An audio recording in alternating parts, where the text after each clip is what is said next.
नमस्कार, जय महाराष्ट्र. मी नितीन माधव. पुढल्या 10 मिनिटात आपण घेणार आहोत कृषी क्षेत्राशी निगडित 20 बातम्यांचा आढावा. सुरुवात करूया शेती मित्र 20ला. अकोल्यात महाबीज मंडळाला कृषी मंत्र्यांनी नुकतीच भेट दिली. यावेळी महाबीजचे संचालक उपस्थित होते. ज्यांनी वाढीव दरानं बियाणं खरेदी केलं अशा शेतकऱ्यांना फरकाची रक्कम 15 ऑगस्टपर्यंत परत दिली जाईल अशी माहिती जिल्हाधिकाऱ्यांनी यावेळी दिली आहे.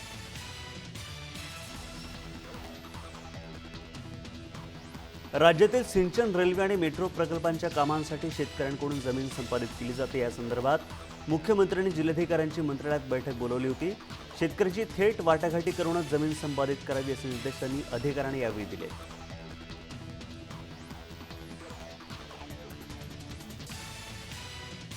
राष्ट्रीय फलोत्पादन अभियानांतर्गत फळबाग करणाऱ्यांसाठी शासनाच्या विविध योजना आहेत. यात नवीन फळबागा, शेततळे, यंत्रे, स्नॅपसॅक, स्पेअर पंप, पॅकहाऊस या योजनांचा समावेश आहे.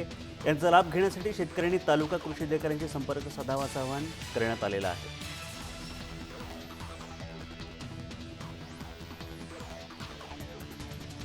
नेपाळ आणि श्रीलंकेचे कृषी बँक अधिकारी सध्या भारत भेटीवर आहेत. त्यांनी सातारा बोरगावच्या आनंद कृषी पर्यटन केंद्राला नुकतीच भेट दिली. या भेटीत कृषी पर्यटनाची रचना, पर्यटन केंद्राला केली जाणारी शेती अशा प्रकारची माहिती त्यांनी यावेळी जाणून घेतली आहे.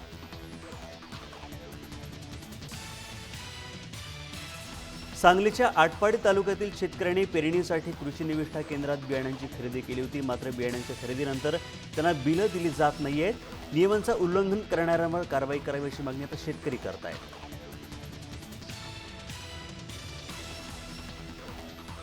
कृषी तंत्रज्ञान आणि व्यवस्थापन यंत्रणेच्या माध्यमातून सोलापुरात शेतकरी ते ग्राहक थेट भाजीपाला विक्री केंद्र सुरू केले जाणार आहेत. या केंद्रांना हव्या असणाऱ्या जागांचा शोध सध्या सुरू आहे. या माध्यमातून शेतकरी आणि ग्राहक दोघांचाही फायदाच होणार आहे.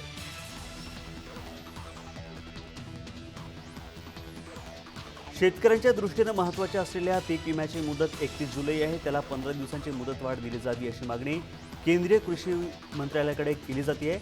यासाठी राज्यातर्फे लवकरच प्रस्ताव पाठवला जाणार आहे अशी माहिती राज्याचे कृषी मंत्री पांडुरंग फुंडकर यांनी दिलेली आहे.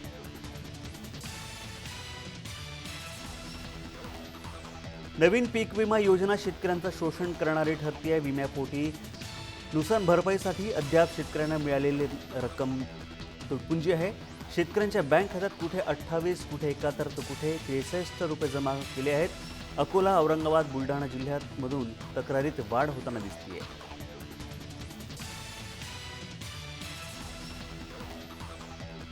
युकेतील बर्मिंगहॅममध्ये व्हर्टिकल ॲग्रिकल्चर फार्म उभारला गेला आहे. विशेष म्हणजे मातीविना हा शेती प्रकल्प उभारला गेलेला आहे. उल्लेखनीय हे की जळगावच्या जैन इरिगेशनच्या तंत्र साहित्यापासून ते तंत्रज्ञानपर्यंतची सर्व रसद जळगावमधून त्यांना पुरवण्यात आलेली आहे.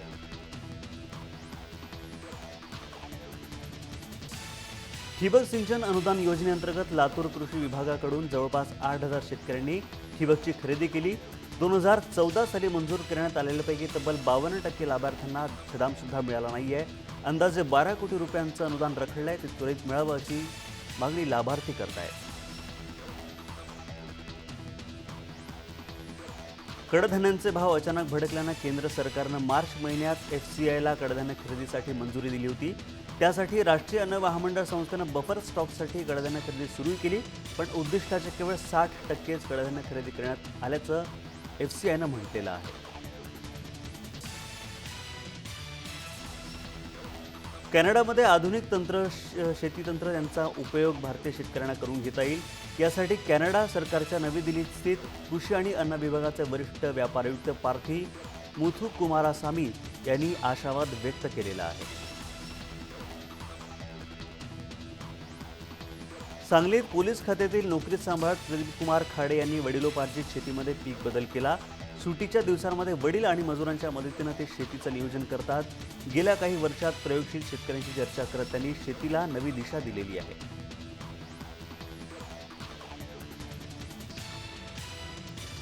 अनेक शेतकरी पपई लागवड करतेवेळी रोपवाटिकेतून विकत घेतात. त्यामुळे सुरुवातीलाच रोपांच्या खरेदीत जास्त पैसा लागतो. त्यापेक्षा स्वतः रोप तयार करून त्यांची लागवड करावी. हे रोप विकसित व्हायला 45 दिवस लागतात. त्याप्रमाणे नियोजन करावं असा सल्ला तज्ज्ञांनी फलोत्पादन शेतकऱ्यांना दिलेला आहे. पुणे जिल्ह्याच्या पूर्व भागात टंचाईग्रस्त तालुक्यात पावसाअभावी खरीप पिकं सुकायला लागली आहेत, तर पश्चिम पट्ट्यात पावसामुळे भात लावणीची कामं अंतिम टप्प्यात पोहोचली आहेत. हवेली, मुळशी, भोर, मावळ, जुन्नर, बारामती तालुक्यात काही ठिकाणी ही स्थिती पाहायला मिळते. पेरू कलमांची लागवड ही पावसाळ्यापूर्वीच किंवा तीव्र पावसाळा कमी झाल्यावर करावी. त्यासाठी पारंपरिक पद्धती किंवा घन पद्धतींचा अवलंब करावा. घन पद्धतींचा अवलंब करताना बुटक्या जाती निवडून शास्त्रीय पद्धतीने छाटणी तंत्रावर लक्ष केंद्रित करावं, असा सल्ला सर्व फळबागधारकांना देण्यात आलेला आहे.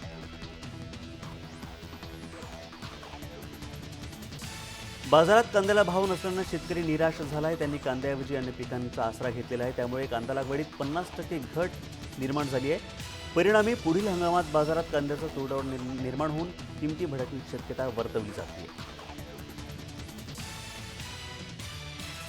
राज्यातील पेरण्या अंतिम टप्प्यात आहेत, तर काही ठिकाणी पिकं भरलेली दिसत आहेत. अशातच हवामानामुळे वांगी पिकावर शेंडे आणि फळ पोखरणाऱ्या अळींचा प्रादुर्भाव दिसू लागलेला आहे. त्याचा प्रतिबंध करण्यासाठी उपाययोजना सुरू आहेत, अशी माहिती कृषी विभागानं दिलेली आहे.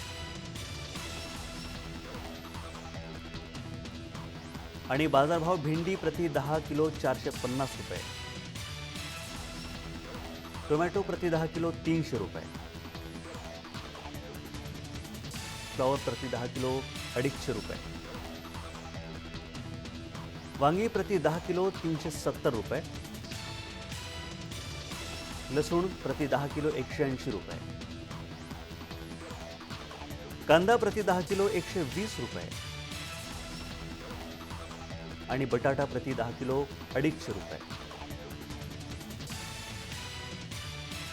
सकाळपर्यंतच्या 24 तासांमध्ये कोकणात रायगड, रत्नागिरी मुसळधार पाऊस झालेला आहे, तर बीड, बुलढाणा, नागपूर, विदर्भात तुरळक ठिकाणी जोरदार पाऊस पडलेला आहे. पाऊस पडण्यास अनुकूल स्थिती असल्यानं मंगळवारपर्यंत राज्यात तुरळक ठिकाणी जोरदार पावसाची शक्यता हवामान खात्यानं वर्तवलेली आहे.